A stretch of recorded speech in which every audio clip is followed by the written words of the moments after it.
L'AES, les pays de l'Alliance des États du Sahel, tient enfin sa propre banque. Et cela est tout simplement extraordinaire quand on sait à quel point la banque est un outil essentiel, indispensable pour le développement, pour l'économie d'un pays. On s'est dit que voici une nouvelle qu'il fallait enfin dans l'AES pour changer complètement l'histoire. Alors, je vais vous en dire plus dans cette nouvelle vidéo. À ce qui s'annonce comme un tournant historique pour l'Afrique, particulièrement pour l'Afrique de l'Ouest, le Mali, le Burkina Faso, le Niger. Ils viennent d'annoncer la création d'une banque régionale. Alors, on va découvrir ensemble tout ce qui se cache derrière cette décision. Et surtout, est-ce là le début d'une révolution financière pour l'Afrique? Accrochez-vous, plonge en détail dans cette annonce tout simplement extraordinaire. Bienvenue sur l'Afrique qui gagne, je suis Cyril. Et si tu es passionné par l'avenir économique de l'Afrique, tu es au bon endroit. L'Afrique qui gagne, c'est la chaîne qui met en lumière les réussites africaines, les opportunités d'investissement et les solutions concrètes pour un continent plus prospère. Ici donc, je vais te parler d'économie, d'entrepreneuriat, de finances et de stratégies qui permettent à l'Afrique de se lever et de briller. Ensemble, nous allons explorer les histoires inspirantes, les erreurs économiques à éviter et découvrir comment chacun de nous peut contribuer à la réussite de notre continent. Alors, mon ambition est simple ici, c'est de te donner les outils et les idées pour passer à l'action parce que je suis convaincu que l'Afrique de demain se construit tout simplement dès aujourd'hui. Alors, si tu veux voir l'Afrique sous un autre angle et si tu crois au potentiel immense de nos terres et surtout de nos talents, abonne-toi à cette chaîne, active la cloche de notification et rejoins tout simplement le mouvement Célébrons l'Afrique qui gagne. Parce que la vidéo aujourd'hui va tout casser. L'AES, l'Alliance des États du Sahel qui est née dans la tempête, vient aujourd'hui de nous envoyer une nouvelle tempestueuse. Le Mali, le Burkina Faso, le Niger ont décidé de s'unir sous une nouvelle bannière pour répondre tout simplement aux défis qu'ils rencontrent conjointement, survivre et conquérir leur souveraineté. Alors, tout cela commence, on le sait, en 2023, lorsque ces trois pays-là qui ont tous connu des coups d'État militaires sont confrontés à une double menace. Premièrement, l'insécurité grandissante dans ces pays-là, respectivement, par là du terrorisme récurrent, de l'absence de soutien militaire, parce que voilà, ils avaient été lâchés par l'allié de longue date qui était la France, dont ce soutien militaire efficace de par les forces étrangères qui l'ont lâché, une pression internationale croissance, notamment la CEDEAO,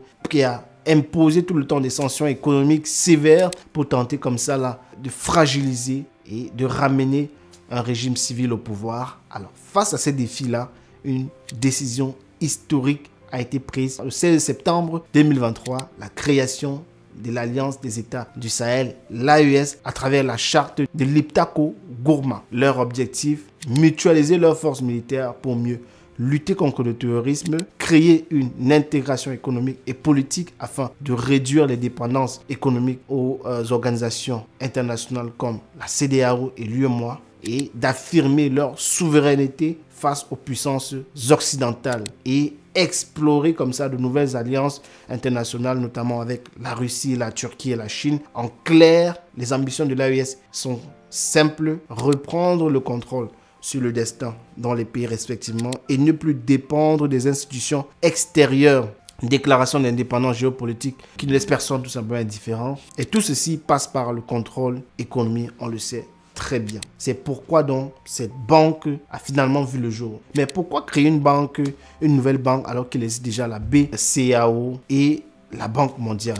La réponse est simple. L'indépendance, le contrôle des ressources, voici les véritables raisons derrière ces décisions. Il s'agit donc comme ça pour les pays de l'Alliance de renforcer l'intégration économique régionale. On dit souvent que l'Afrique est riche, mais elle est divisée, donc ils se sont unis. L'AES veut justement changer cela en favorisant des échanges commerciaux et des financements entre les pays membres, et ceci sans passer par les institutions extérieures. Aujourd'hui, l'Afrique de l'Ouest dépend fortement du financement venant de l'extérieur. En créant leur propre banque, les pays espèrent donc comme ça faciliter les investissements et stimuler l'économie locale. Il s'agit également comme ça de financer les infrastructures et un développement durable. On parle là de routes, d'électricité, d'eau potable et d'agriculture. Tous ces secteurs-là sont donc sous-financés dans ces pays, on le sait très bien. La banque de l'AES veut donc changer également cela. En soutenant les projets locaux sans des lourdes conditions, comme l'imposait souvent le FMI ou la Banque mondiale. L'économiste malien Mohamed Koné pense notamment que cette banque pourrait permettre à l'AES de financer directement ces infrastructures sans avoir à quémander les fonds aux institutions internationales qui imposent toujours, comme on le sait, des contreparties politiques ou économiques extrêmement défavorables aux pays africains. Il s'agit également ici d'affirmer la souveraineté économique. On parle souvent d'indépendance politique, mais on oublie souvent ce côté argent là, ce côté dépendance financière. Elle reste aujourd'hui une illusion. On regarde notamment le franc CFA, tous les pays qui utilisent encore le franc CFA aujourd'hui. Donc le Burkina Faso, le Mali, le Niger utilisent encore également aujourd'hui le franc CFA, une monnaie qui est contrôlée et fabriquée en France via la BCEAO. Certains experts voient dans cette banque, on va le dire, comme un premier pas vers la création d'une monnaie propre à l'Alliance des États du Sahel. L'économiste burkinabé Souleymane Sanfo estime que si cette banque fonctionne bien, elle pourrait être le point de départ d'une révolution financière. Les mots sont forts ici. Il s'agit là d'un véritable basculement en Afrique de l'Ouest qui veut stabiliser encore comme ça son économie face aux crises et aux sanctions économiques dans le Sahel.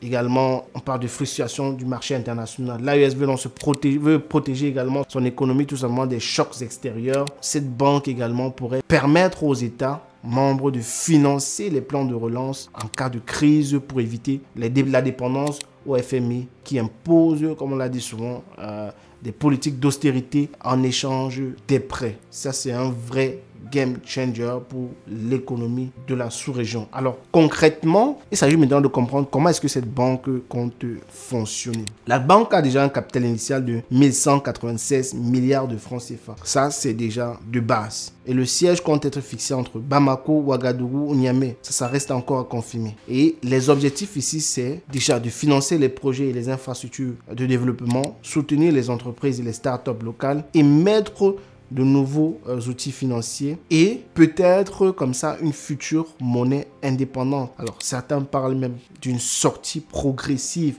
du franc CFA et d'une vraie révolution qui est en marche. Mais tout cela ne fait pas sans défi et sans controverse parce que, voilà, on le sait, tout ceci n'est pas si simple. Les projets, les ambitions, c'est bien beau, mais quand on est en face des géants comme la France, les États-Unis, c'est jamais facile. Il y a des grands défis qui attendent l'AES aujourd'hui, notamment la confiance des investisseurs. Qui va réellement financer cette banque? Est-ce que c'est les États, c'est-à-dire l'État central qui va financer les banques? Est-ce que ce sont des particuliers, des entrepreneurs des pays, des hommes d'affaires qui vont participer à la création de la banque pour qu'elle soit davantage plus dynamique? Concrètement, d'où vont venir les investisseurs? Il y a également un deuxième problème, c'est celui du risque d'isolement de la CEDEAO et de l'UEMOA qui pourraient tout simplement riposter parce qu'ils sont contre toute politique qui vise à s'émanciper du franc CFA, visiblement jusqu'aujourd'hui. On parle également d'une création de monnaie de l'éco pour encore masquer davantage le franc CFA et continuer comme ça cette domination économique-là. Mais ça reste encore un défi extrêmement considérable pour les pays de l'AES lorsque ces deux organisations internationales africaines ne sont pas dans la même dynamique d'émancipation.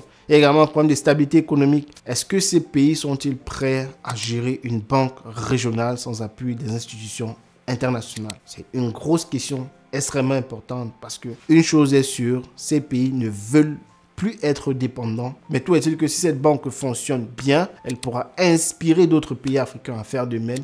Imaginez un continent où les États contrôlent leurs propres finances et leur propre monnaie. C'est déjà arrivé plusieurs fois en Afrique et ça a été mal géré cependant. Mais on espère que là, il y aura plus de stratégie, plus de rigueur afin que cela vraiment soit un succès pour le Sahel. Et que à l'avenir en Afrique, les investissements ne passent plus par Washington, Paris ou Bruxelles. Donc l'AES est en train comme ça de tracer une nouvelle voie pour l'Afrique, une voie plus souveraine, une voie plus audacieuse. Mais ce qui est sûr, c'est que la route reste encore longue et semée d'embûches. La vraie question maintenant est-ce qu'ils seront les pionniers du nouvel ère ou les victimes de leurs propres ambitions? Je préfère être optimiste. Quant à vous, j'aimerais savoir ce que vous pensez de tout ceci. À vous de me dire en commentaire, est-ce que c'est une décision géniale ou un pari tout simplement trop risqué. Alors, permettez-nous de débattre ensemble. Si tu as appris quelque chose au travers de cette vidéo, lâche un like, abonne-toi, active la cloche pour ne rien manquer des révolutions économiques qui auront lieu sur le continent au courant de l'année 2025. À très bientôt. C'était Cyril. Ciao.